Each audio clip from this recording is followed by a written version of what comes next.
Good morning. Thank you for joining us for our morning motivation presented by the FBC Ministerial staff.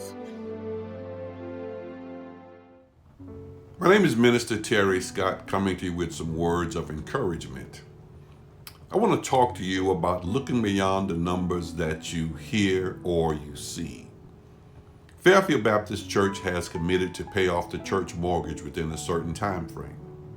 The ask is that each member continues with his or her tithes and offering. Also, each member and giver is asked to pay $50 a month in addition to tithing. Now, during the pandemic, some may see this as an uphill challenge. Why?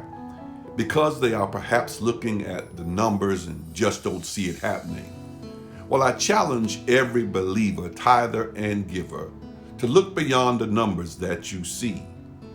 I believe strongly in my heart that if we do what we're asked to do, we will meet our goal and go beyond.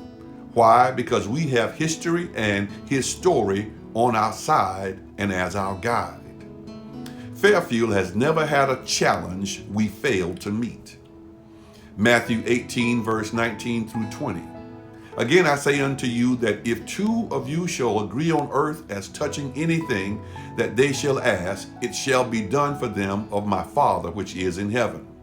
For where two or three are gathered together in my name, there am I in the midst of them.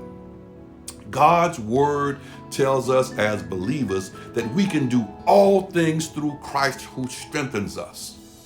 Now, I want to leave you with a few scriptures that are examples of people that looked beyond the numbers. It was in Matthew 14, verse 19 through 21, where Jesus took 5 loaves of bread and 2 fish and fed 5,000 men, besides the women and children.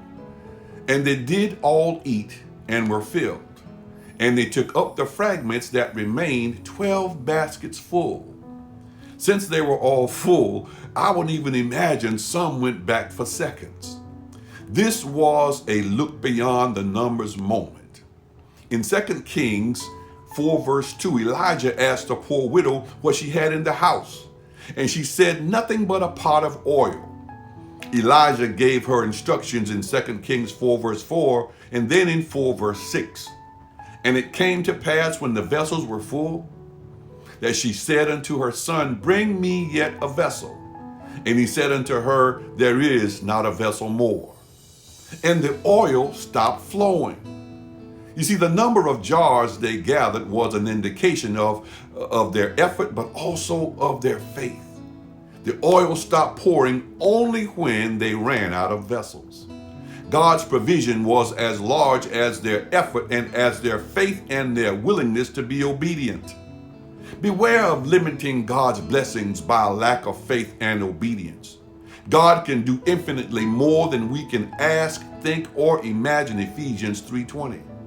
Some of you are perhaps looking at the balance of the mortgage or hearing what the monthly note is or looking at your finances and saying to yourself, I don't know how we're going to do it.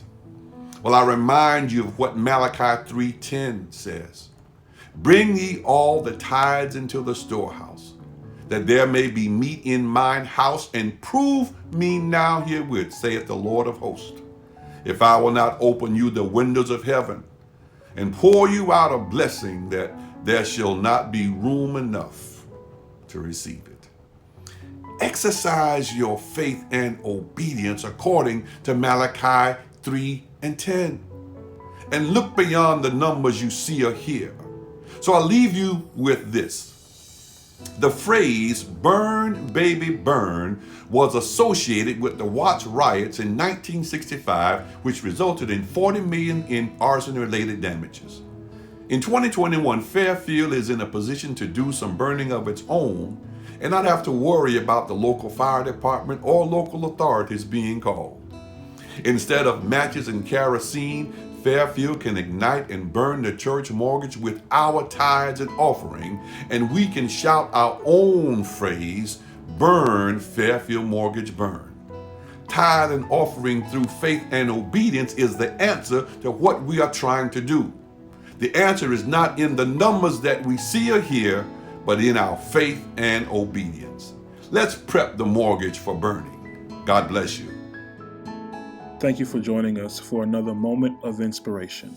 It is our prayer that you have been motivated, encouraged, and inspired by today's word.